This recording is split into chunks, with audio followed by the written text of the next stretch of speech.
Başlayalım mı? Hayırlı gün. Ауылдастар. Бүгінгі қоғамдық тыңдауға қатысушылар, қоғамдық тыңдау бойынша бүгінгі жаңбыршы кен орнында жер қойнауын пайдалану салдарын жою жобасына табиғатты қорғау іс-шараларының жобалары талқылануға шақырылып отыр. Қоғамдық тыңдау Қазақстан Республикасы экологиялық кодексінің 96 бабы және Қазақстан Республикасы экология және экология табиғи ресурстар министрінің 2021 жылғы 3 тамыздағы 286 қоғамдық тыңдау өткізу қағидаларын бекіту туралы бұйрығына сәйкес өткізіліп отыр. Қоғамдық тыңдау төрағасы мен Бақтыбаев Нұржан Бақтыбайұлы, хатшы тағайындауға сіз боласыз ба? Самал. Сақтау Самал Махамбетқызы. Махамбетқызы. Аталған қоғамдық тыңдаулардың мақсаты Ақтау транзит жауапкершілігі шектеулі серіктестігі жоғарыда көрсетілген жобаларды талқылау. Қоғамдық тыңдау регламенті баяндамашы 10 минут, қосымша сөйлемдеушілерге 3-5 минут беріледі. Ұсыныстарыңыз жоқ па да? Онда болса баяндамаға. Қайырлы күн, құрметті тыңдауға қатысушылар. Сіздер назарларыңызға жаңбыршы кен орнындағы жер қойнауын пайдалану салдарын жою жобасына қоршаған ортаны қорғау бөлімі және де табиғатты қорғау іс-шараларының жоспары тақырыбында баяндама ұсынады. Келесі слайдымызда кен орны туралы жалпы мәліметтер айта кетсем, жаңбыршы кен орны әкімшілік бөлінісі бойынша Қазақстан Республикасы Маңғыстау облысы Түпқараған ауданының аумағына жатады. Ең жақын елді мекендер Форт-Шевченко қаласының аудан орталығы батысқа қарай 55 шақырым жерде және де Таушық ауылы шығысқа қарай 30 шақырым жерде орналасқан. Жаңбыршы кен орны географиялық жағынан Түпқараған түбегінің орталық бөлігінде орналасқан. Ол батысында, оңтүстігінде және солтүстігінде Каспий теңізінің суларымен жуылып, шығысында Маңғышлақ тау жүйесіне іргелес болып табылады. Келесі слайдымызда жұмыс ауданының шолу картасы көрсетілген. Келесі жоспарланған жұмыстардың қысқаша сипаттамасын айта кетсем, жаңбыршы кен орнында геологиялық бөлушегінде өндірістік объектілердің жалпы сипаттамасы. 1 қазан 2024 жылғы жағдай бойынша геологиялық бөлушегінде жаңбыршы кен орнында барлығы 3 ұңғыма бұрғыланды. Оның ішінде геологиялық себептер бойынша барлығы 3 іздестіру барлау ұңғымалары жойылған болатын. Келесі слайдымызда ұңғымалардағы көлемі бойынша жұмыстарды жүргізу, оқшаулау және де жою. Ұңғыманы тесуге және сынауға арналған барлық қажетті жабдықтарды бар сервистік станоктарды монтаждау, жұмыс басталар алдында жер үсті жабдығының жұмысқа қабілеттігін тексеру.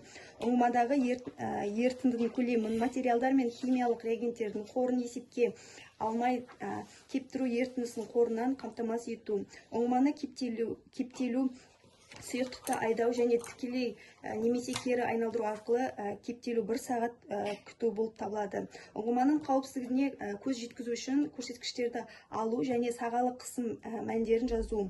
Су бұрқақ арматурасының жоғарғы бөлігінің бөлшектеу және шығарындыларға қарсы жабдықты монтаждау. Сорғы компрессорлық құбырларды көтеру кезінде ұңғымаға тұрақты толтыру жүргізіледі. Әрбір құбырды өңдеумен келесі цемент көпірінің тереңдігіне дейін түсуді жалғастыру. Бұрғылау макетін көтеру кезінде ұңғымаға тұрақты толтыру жүргізіледі. Бірінші құбырдағы шұңқыры бар сорғы компрессорлық құбырларды кен жарға дейін түсіру. Ұңғыманы жуу, нұсқалық жасау, цементтеу басы мен сызықтарын бұру, пресстеу жүргізіледі. Цементтеу бағдарламасына сәйкес цемент көпірін орнату. Құралды көтеріп, цементті кесу үшін жуу. Мұздатудан қорғау үшін ұңғыманың жоғарғы бөлігін 0-ден 5 метр тереңдікте мұздатпайтын сұйықтықпен мұнай немесе дизель отынымен толтыру. Шығарындыларға қарсы жабдықты баған басын бөлшектеу 3 құбырдағы ұңғымаға ағаш тығынды 2 метр тереңдікте түсіріп, аузына дейін цемент құю. Ұңғыманың аузына бетон шкаф пен триуш орнату. Реперде электр дәнекерлеумен ұңғыманың нөмірі, ауданы, жер қойнауын пайдаланушының атауы, ұңғыманы бұрғылаған ұйым, бұрғылаудан басталу және аяқталу күні, жою күні деген жазу жасалады. Аумақты қоқыстардан тазалау, алаңды және ұңғыманың аузын жоспарлау, оқшаулау, жою көпірлерін орнатуға актілерін және ұңғыманы жою актісін жасау болып табылады. Келесі слайдымызда атмосфералық ауаға әсерді бағалау. Атмосфераға ластауыш заттардың шығарылу көздерінің барлығы 12 бірлігі анықталды. Оның ішінде ұйымдастырылған бірліктер 5 бірлік, ұйымдастырылмаған 7 бірлік болып табылады. Ұңғымаларды жою кезінде ластауыш заттардың шығарындылардың көлемі 8,698 метр тонна кезенді құрайды. Келесі слайдымызда судың әсерін бағалау. Су тұтыну және су бұру балансы. Барлығы 7,1 метр куб жылына құрайтын болады. Келесі, жою кезінде түзілетін қалдықтардың жинақтау лимиті. Барлық қалдықтарды жинақтау лимиті жылына 3,629 тоннаны құрайтын болады. Барлық қалдықтар жинақталуына қарай одан әрі қайта өңдеуге лицензиясы бар мамандандырылған ұйымдарға берілетін болады. Келесі, атмосфераға шығарындыларды азайту жөніндегі іс-шаралар. Олар жұмысты өндіру технологиясының дәл сақталуын бақылау, барлық технологиялық параметрлерді қатаң сақтау, жабдықтың герметикалауын тұрақты бақылауды жүзеге асыру, технологиялық процестің барысын тұрақты бақылауды жүзеге асыру, қызметкерлерді төтенше жағдайларға ден қоюға үйрету, өртке қарсы қауіпсіздік нормалары мен ережелерін сақтау, атмосфераға ең аз шығарындылары бар заманауи жабдықты пайдалану, жабдықтың беріктігі мен герметикаларын қамтамасыз ету, және де технологиялық жабдықтарды жоспарлы алдын ала жөндеулерін және профилактикасын уақытылы жүргізу.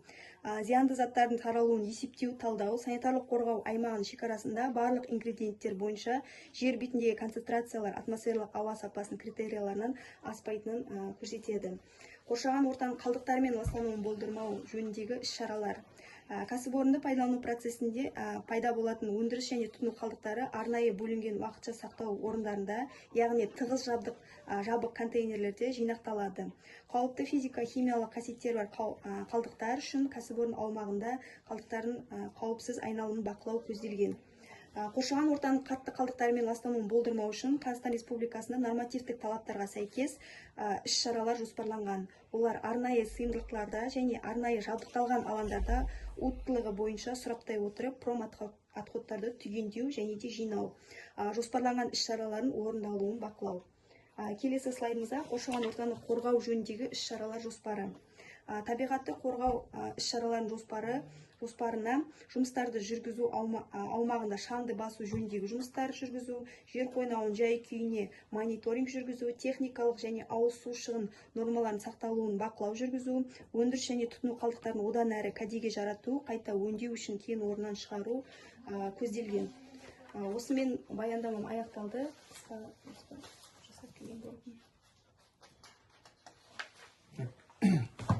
Сұрақтарыңыз болса? Біріншіден сұрақ қош келіп отырсыздар. Жаңғыршы кен орны осы көп жылдан бері сол жерде жұмыс жасап жатыр ғой негізі. Қанша жыл болды жұмыс жасап жатқандарыңыз болады? Жалпы ол жерде 2007 жылдан бері разведка өтіне жалпы қазір бойынша ауыстық. 2007-де мен Осылаушыққа келдім, сол жылдан бері білемін, сол кезден бар да. Қазір енді добыча мұнай шығарып бастап кеттіңдер ғой, оған қанша жыл болды? Добыча бастағанымыз сол 2012-лерден бастап жайлап тапсырып жатырмыз. Енді мына 3 ұңғыманы кеше былтыр қаздыңыздар ғой, иә? Оны қазылған жылдары ертеде қазылғанымыз бар. Соны мына үшеуі жойып отырсыңдар. Үшеуін тапсырып сырттағы 58-59 деген ұңғымалар жойылып жатыр ғой. Бұрыннан келатқанда. Бұрыннан қазылған бізге дейінгі соны жойып сыртқы геологический отчетты үкіметке қайтаруға негізгі маңыз. Ал енді ол жерде басқа ұңғыма жоқ па? Ұңғыма өзіміздің горный отчеттің ішінде ұңғымаларымыз бар. Ол сыртқы территорияны үкіметке тапсыру. Бұрынғы қазір қанша ұңғыма жұмыс жасап отыр сіздерде? 50 шақтың ішінде 45-те жасап тұр. Мына ғабекесіз болды. Иә. Бұрынғы әуелде Нидерпол жетілуін алғанда үлкен қылып алып, оны геологический отчет деп айтып, сосын оның ішінен ортасынан тағы бір өзімізге керекті горный отплатымыз бар. Анадан бір 10 есе кіші со територия өзімізге қалып, сыртқы территорияда жаңағы мұнай нелердің ефектісі болмаған со территорияны тапсырамыз. Со территорияда горный отплатта орналасқан 3 скважинды жаңағыда ауызын жауып, бекітіп, территорияны тазалап, цементтеп, бәрі репері бар. Соны тапсырып, сол сыртқы территорияны үкіметке қайтару. Министерство энергетиканың негізі бойынша, хаты бойынша соны қайтару. Сіздер енді соны қарайған жұмыс жасауына не істеліп жатыр, енді қарайған отходтар шығады ғой енді. Қалған соны сіздер тапсырып заңды соны. Иә, бурененің кезінде де біз специаль буревой компания өзі договор бар ма деп отқан тапсыратын мекеме отход. Иә, утилизациялық компаниялар бар, сонымен специально ол черек экология. Сен жасап соған тапсырып. Иә, соған тапсырып, уже бұл тапсырылып, алдағашан жасалып тұрған нәрсе. Соның ішінде мына 3 жоңғы үкіметке қайтатын болғасын, отдельный проект жасалып жатыр. Проект ликвидация. Қайтатын болса да проект Мен тапсырып енді суды қайдан алып жатыр? Суды өзінің скважиналарың бар ма? Енді жаңа мана нелерді асханаң бар, душың бар. Осылар аламыз ғой. Өтең сіздер неме? Перевозный ма? Тасымалдайсыздар? бізден алып кетеді ғой. Портпен договор отырған. Портпен договор отыр, осы айына 2 рет. Үш скважиндарыңызда оны төрт малға зиян тимейді. Жоқ, ешқандай бар. Суреттер бар, халиге басы бар да. Көрсетші. Суреттер болса. Ендігі мәселеде қазір сіздер неше 500 метр ма қазір средний тереңдік 600 метр ма 570 проектный болды. Сонда қазір жаңа жасап тұрған ең үстінде сондай тереңдіктен алып жатыр ма? Сондай тереңдіктен алып. Ендігі вопроста сіздер енді нені қайда істеп жатсыздар? Қайда тіркеліңдер, налогтарын қайда түсіп жатыр? Налогымыз кәдімгі недервозионы налог бойынша отчет тапсырамыз. Үкіметке түседі ғой. Маңғыстау облысына, Ақтауда ма әлде Түпқараған ауданына. Сіздер сонда тіркеліп, сіздердің жаңа бүкіл жаңа нелердің мекеменің объекті нелердің техниканың бәрін ақшасын Түпқарағанға түсіріп отырсыңдар ма? Түпқарағанның аудандық налоговый неге салыққан несіне. Онда хотя ода болса да бізге ауданға пайда. Бізде қазіргі келешектегі болашақтағы жаңа осы өткенде ноябрь айында проект шықты, ГТП қайта бір 270 скважин қазамыз деген ойдамыз, бірақ ол енді планда бар, проектісін дайындап қойдық, онда осындай немен несін енді оны енді алдымызда бұйырса енді жылдарға бөліп графикпен қазамыз деп отыр. Қазір доғышымыз көбейсе, доғышымызды біз көбейсе портпен осы Таушық ауылынан адамдарды аламыз деп ойлап отыр. Қазір өзім 2021-де келдім, содан бері 4-те көп адам ауыспайды, өзі бәрі 30 адамбыз офисті қосқанда. Офисті қосқанда сол жаңағы офисті қосқанда 30 адам, егер жаңа доғышымыз көбейіп жатса, жақында да 27 февраль проект бойынша жаңа анализдер заводқа бойынша министерствені қорғап бердік. Егер не соның бәрі өтіп жақсы болса, өренені бастасақ, жұмысқа доғышымыз көбейсе, осы 2 ауылдан аламыз деген ойымыз бар. Жаңа 3 скважин ғой да? Бұны енді сізден де бөлек кеше мұна біздің сол геологический тапсыратын геологический отплатында тұратын кімнің шаруашылығы бар? Солардың бәрін кеше Данияр деген жігіттен сұрадым. Данияр деген бар ғой жаңа недегі. Жер бөлім ол Маңғыстау облысы жаңа МПСЗ-ге өтініш берді, өтінішпен кімнің шаруашылықтары өтеді, солармен хабарласып жеке оларды да көрсетеміз территорияны. Мынандай міне деп. Солай тұтқан мен соған. Ол енді қазір үлкен объем жоқ, кішігірім объем, анандай не олуға. Жан-жағымыз не олуға. Нелерін қандай енді баяғы мүсіндіған Қаражанбас тексак сияқты. Қаражанбас тексак. 5 мыңда шығарып атқанда қанша шығарып атсыздар қазір? Күніге 40-50 көпті. Ол былай қарап отқанда бойында су бар, суды басқа жаққа утилизация жасаймыз. Еще біздің майымыз өлі май бойында ілеспе газ жоқ. ілеспе газ болмағаннан кейін біз пештерді пайдаланамыз, біз солай сируй тапсырамыз. Газды бірнеше рет жаңа аудан әкіміне барып газ сұрасақ, ана 17 километрден әнеден тартып алайық жетпей жүр. Оған газ халыққа жетпей жатыр. Сосын екінші вопрос, жерімізді жаңағы ауыз сумен, скважиндермен нелерін қарадық, аптанделмен жерімізде су проблемасы бар. Сондай проблемалар көп. Үлкен су айдауға, су айдауға, сондай нелер. Не айдаватсыңдар енді? Ештеңе айдап жатқан жоқпыз. Болмайды Мұнайдың орнына енді қазір количество аз ғой бізде. Будущем проектіміз бар, утилизация заказчик гаражи бар екен. Үйсі проектісі бітті оның да енді. Амашылық болса енді су проблемасын шешecek.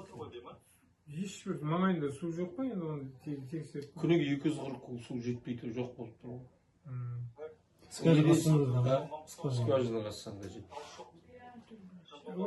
Бұл единственный варианты біреу теңізден алу қасына. Жаңа не қысап келмақшы.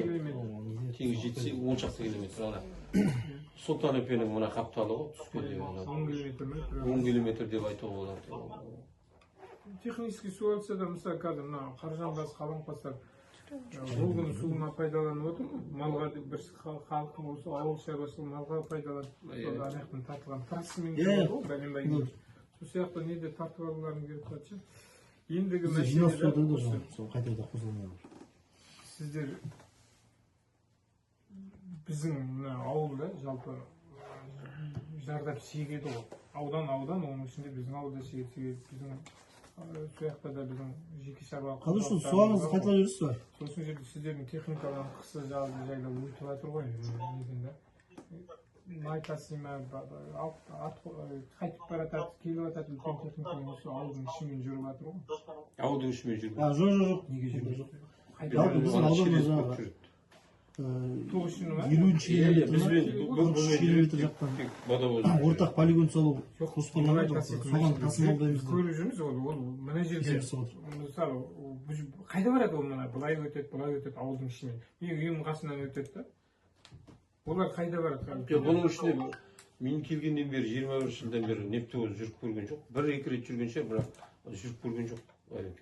Мен көрдім, олар қайықта баратынын соңына түскен ештеңе жоқ, нелер өтеді да.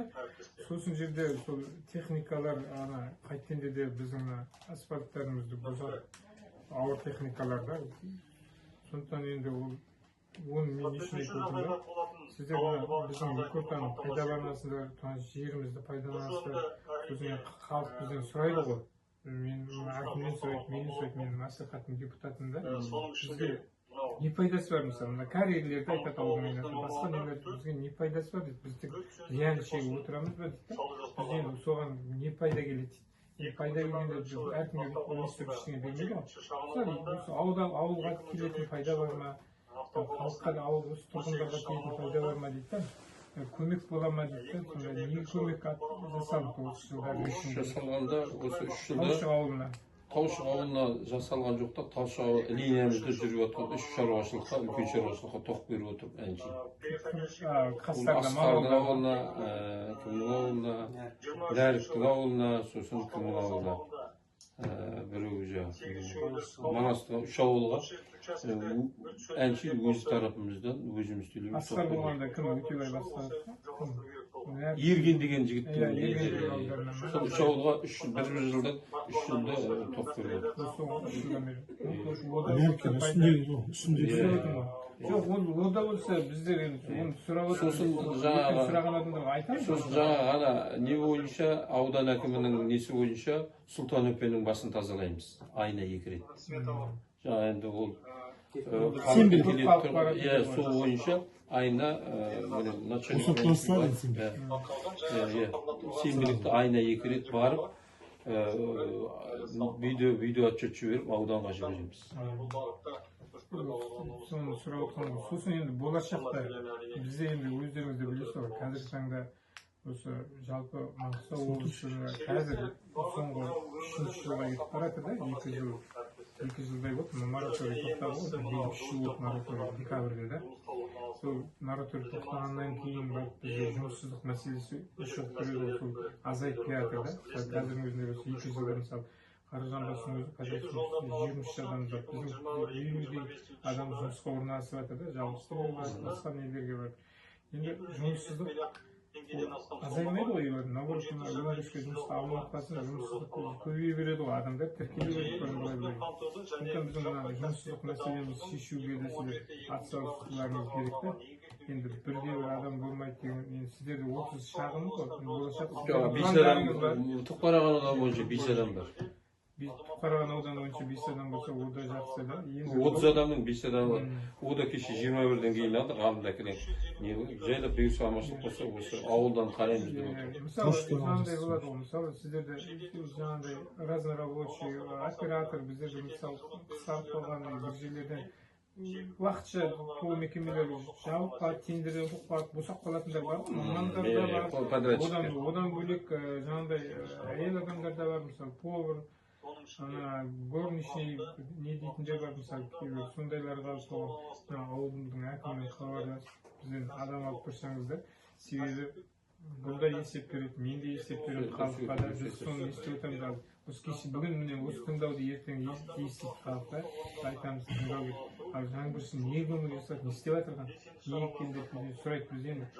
Өзіміз шартымыз бар, ертең жиналысымыз бар, халықтың кездесу сонда. Біз соны сен не үшін сұрап отырмын, мен соны айтып отырмын. Мысалы жаңа 3 ауылға көмек беріп жатыр, ана Сұлтан Епедейтін үлкен қалып барып жатқан жер ғой енді. Орка жасап жатыр деген сияқты. Біздің болашақта осылай жоспары бар. Мында бізден ауылдан адамдар жұмысқа аламыз деп жатыр. Дегенде де соған да жұмыстануларыңыз керек. Енді ауданға салып төлеп отқандарың жақсы екен, бір қуантатын нәрсе да. Себебі біздерде көп мекемелер облысқа төлейді. Мысалы, маңайдағы кәбелер бір тиын ауданға Шетіміз жауып ұстайды қайта-қайта Түпқараған ауданы. Сәл бір ай кешіктіріп бересің. Соған есеп жасаңыздар, неге ертең, болашақта да ертең келесіздер ғой. Сіздер қазір вертикальный ма, горизонтальный дейтін бар ма? Жоқ, бұл вертикальный. Вертикальный баспалдың. Жақсы, жаңағы ғайып айтқанды несіне қосыламыз ғой, басқа не сұрақ, ұсыныс. Қыздар, сұрақтар бар ма екен? Экология Базаровой немересі Сабина. Саламат қызы. Сұрақ жоқ дейді. Сұрақ бар ма? Жоқ дейді. Сұрақ жоқ. Енді сұрақ жоқ болса, бүгін қуанып тыңдауымызды жауап деп беремін. Сау болыңыздар.